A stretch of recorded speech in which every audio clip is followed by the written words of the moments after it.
Shalom teman-teman kelas 9, berjumpa lagi kita pada minggu ini 7 Juni 2020 pada Minggu Trinitatis. Baiklah, sebelum kita memulai pengajaran kita satu di dalam doa. Terima kasih Bapa yang baik karena Engkau mengumpulkan kami di tempat kami masing-masing. Saat ini Tuhan, kami mau menyiapkan hati dan pikiran kami di dalam pengajaran virtual kami. Biar Roh Kudus-Mu yang memimpin kami, memberikan kami hikmat, sehingga firman-Mu boleh menjadi pelita dalam kehidupan kami. Kami juga telah beribadah Tuhan Yesus bersama keluarga kami, mendengarkan firman-Mu, dan biarlah pengajaran ini semakin memantapkan hidup kami dan pengenalan kami akan Engkau. Sucikan dan kuduskanlah kami Tuhan. Dalam Kristus Yesus kami berdoa dan mengucap syukur. Amin. Baiklah, kita akan masuk dalam pengajaran kita. Teman-teman kelas 9, minggu ini kita masuk pada Minggu Trinitatis 7 Juni 2020. Pengajaran kita pada hari ini tentang kemuliaan Allah atas ciptaannya. Kejadian 1 ayat 26 sampai 31. Demikian firman Tuhan. Berfirmanlah Allah, baiklah kita menjadikan manusia menurut gambar dan rupa kita, supaya mereka berkuasa atas ikan-ikan di laut dan burung-burung di udara dan atas ternak dan atas seluruh bumi dan atas segala binatang melata yang merayap di bumi. Maka Allah menciptakan manusia itu menurut gambarnya. Menurut gambar Allah diciptakannya dia, laki-laki dan perempuan diciptakannya mereka. Allah memberkati mereka, lalu Allah berfirman kepada mereka, beranak cuculah dan bertambah banyak, penuhilah bumi dan taklukkanlah itu, berkuasalah atas ikan-ikan di laut dan burung-burung di udara dan atas segala binatang yang merayap di bumi. Berfirmanlah Allah, lihatlah, aku memberikan kepadamu segala tumbuh-tumbuhan yang berbiji di seluruh bumi dan segala pohon-pohonan yang buahnya berbiji, itulah akan menjadi makananmu. Tetapi kepada segala binatang di bumi dan segala burung di udara dan segala yang merayap di bumi, yang bernyawa, kuberikan segala tumbuh-tumbuhan hijau menjadi makanannya. Dan jadilah demikian. Maka Allah melihat segala yang dijadikannya itu sungguh amat baik. Jadilah petang dan jadilah pagi, itulah hari ke-6. Demikian firman Tuhan. Nah, karena minggu ini tentang Trinitatis, kita akan membahas tentang Allah Tritunggal. Tentu kita tahu Allah Tritunggal yaitu Allah Bapa, Allah Putra atau Allah Anak, dan Allah Roh Kudus. Tetapi Allah Bapa bukan Allah Putra, Allah Putra bukan Roh Kudus, atau Roh Kudus bukan Allah Bapa. Tetapi mereka adalah Allah. Tritunggal, Trinitas. Akulah Alfa dan Omega, pencipta langit dan semesta yang tiada batas dan tidak dapat dibatasi oleh apapun. Allah Bapa, masa Israel, Tuhan dikenal sebagai Bapa, sebab Ia yang memelihara dan menjaga Israel seperti seorang bapa atas anaknya. Ulangan 8 ayat 5. Allah Putra, Allah Anak, Tuhan menyatakan kasih setia dalam perjanjiannya yang menjadi manusia untuk mendamaikan dirinya dengan mereka yang dikasihinya. Yohanes 1 ayat 14. Allah Roh Kudus, Tuhan menyatakan janji penyertaannya pada yang percaya kepadanya sehingga pada kesudahannya yang mengajar dan mengingatkan. Yohanes 14 ayat 6. Sama seperti pengakuan iman rasuli kita, Allah Bapa ialah Allah pencipta langit dan bumi dan pemelihara seluruh ciptaannya. Dan Allah Anak ialah Yesus Kristus Sang Mesias, Juru Selamat penebus dunia. Dan Allah Roh Kudus yang minggu lalu kita peringati tentang turunnya Roh Kudus, itu adalah yang dijanjikan oleh Allah untuk menghibur, menolong, menguduskan kita di dalam persekutuan orang-orang kudus sampai nanti Kristus datang.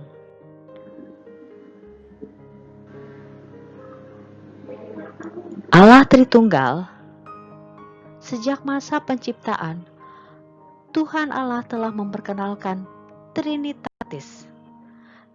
Kata kita di Kejadian 1 ayat 26. Yang kedua, kemuliaan Allah atas ciptaannya, ya, manusia.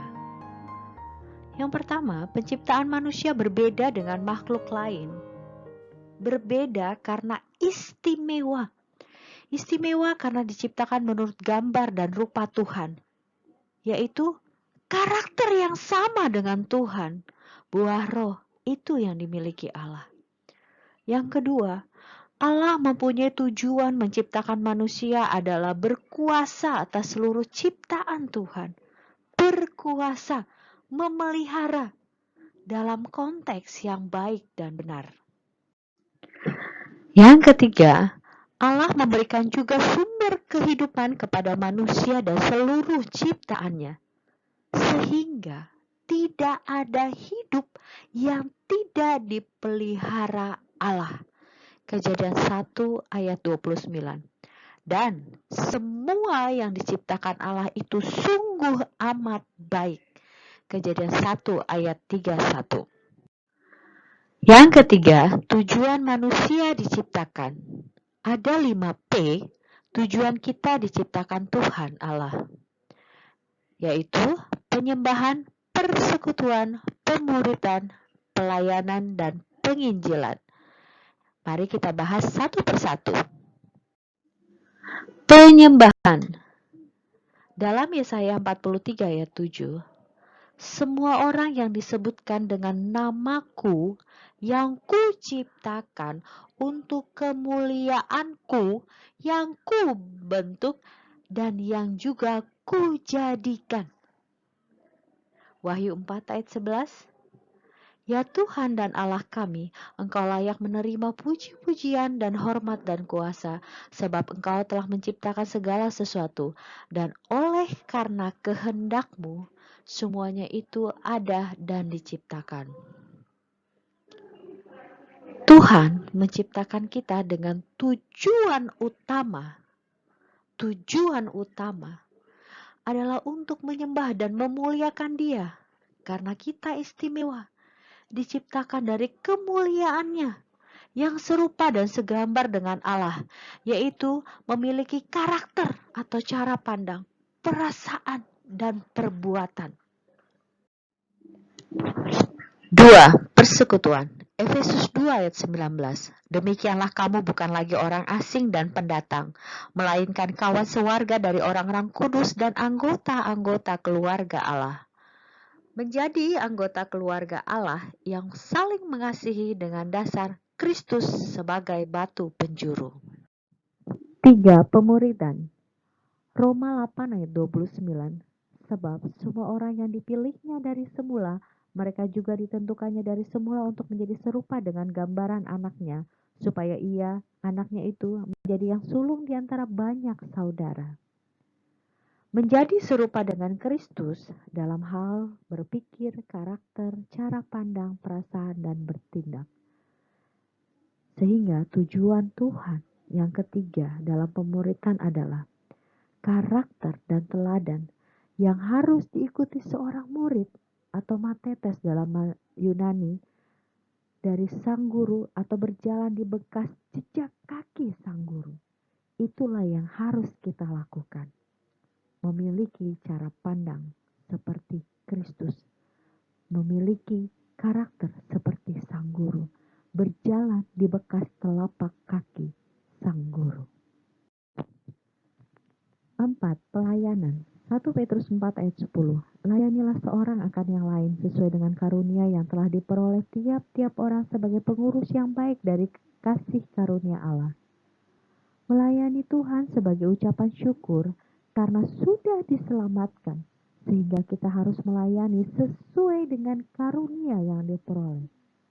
Melayani Tuhan bukan karena kita menginginkan sesuatu dari Tuhan, tapi justru karena kita telah memperoleh sesuatu yang sangat berharga, yaitu keselamatan kekal yang dari Tuhan, sehingga sepatutnya lah tujuan hidup kita melayani Tuhan, ikut dalam pelayanan sesuai sesuai dengan karunia berkat yang telah Tuhan anugerahkan di dalam kehidupan kita masing-masing.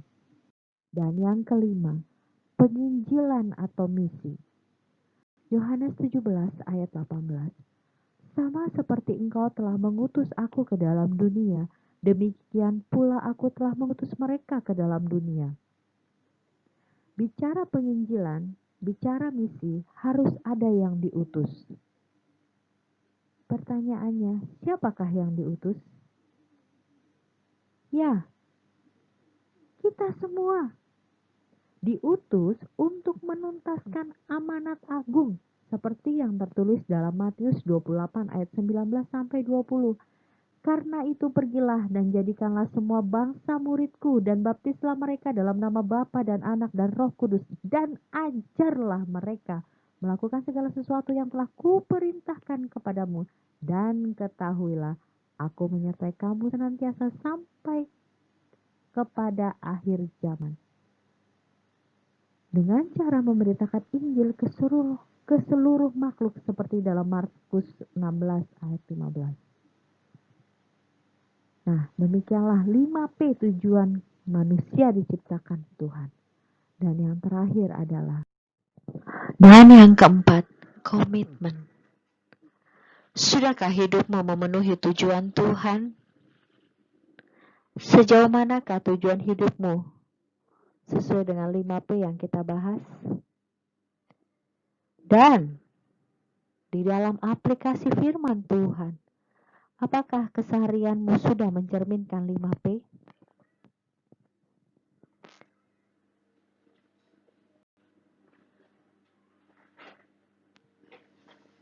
Selamat hidup berkemenangan dan selamat hidup memiliki karakter dan cara pandang semakin hari seperti Kristus. Tuhan Yesus memberkati.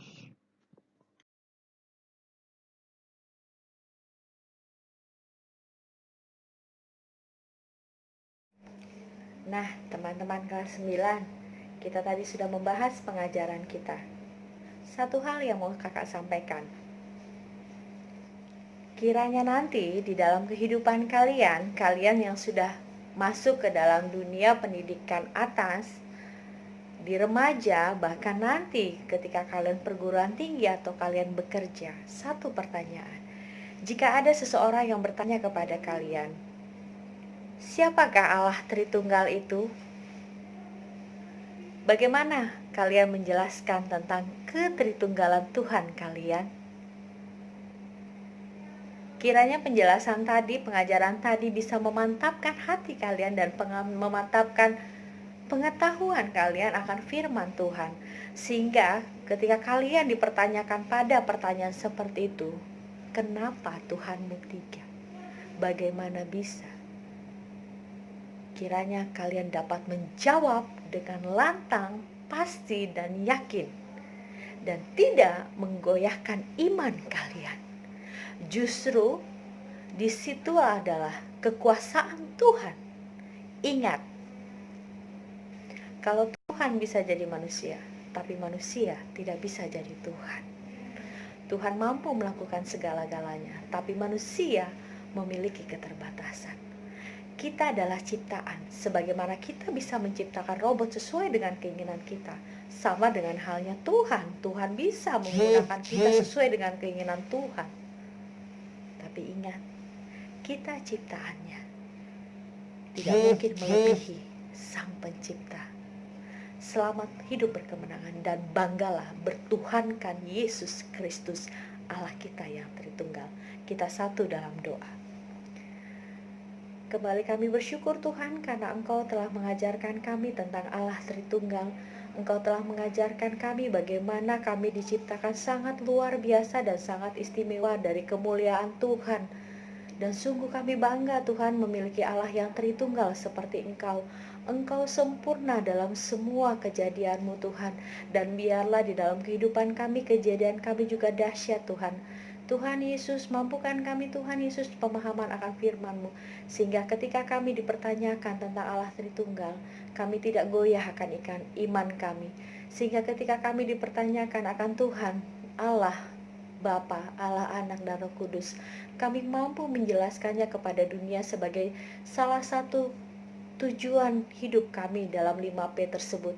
Kami bisa bersaksi dan kami bisa menyembah Tuhan dan kami bisa menginjili karena kami telah sungguh-sungguh memahami Allah Tritunggal dan kemaha kemuliaan-Mu Tuhan di dalam menciptakan kami manusia sebagai makhluk yang istimewa. Tuhan Yesus, kami bersyukur Tuhan Yesus untuk hari ini. Setiap minggu Tuhan memberkati kami, keluarga kami masing-masing, semuanya Tuhan berkati tanpa kekurangan suatu apapun juga. Dan kami tetap Tuhan Yesus kiranya boleh bersyukur apapun keadaan kami di saat kami menghadapi pandemi saat ini masih berkelanjutan. Dan ajar kami juga Tuhan mempersiapkan diri kami Tuhan di dalam kehidupan new normal Tuhan, agar kami boleh berdisiplin diri, agar kami boleh menjaga diri dan saling jaga Tuhan Yesus. Terima kasih Tuhan untuk semua berkat-Mu, dan terima kasih Tuhan kalau kami nanti boleh masuk ke dalam sekolah lanjutan yang baru. Biarlah Tuhan tetap memimpin kami, tetap memelihara hidup kami. Berkati kedua orang tua kami, keluarga kami, semuanya Tuhan Yesus. Segala pergumulan kami masing-masing, kiranya Tuhan yang boleh memberikan solusinya. Kami bersyukur Tuhan untuk semua berkat Tuhan, dan ajar kami untuk hidup berkemenangan dan hidup memenuhi tujuan Tuhan. Semakin hari semakin seperti Kristus, semakin memiliki karakter dan cara pandang seperti Kristus. Sucikan dan kuduskanlah kami Tuhan. Hanya dalam nama Yesus kami berdoa dan mengucap syukur. Amin. Shalom. Tuhan Yesus memberkati.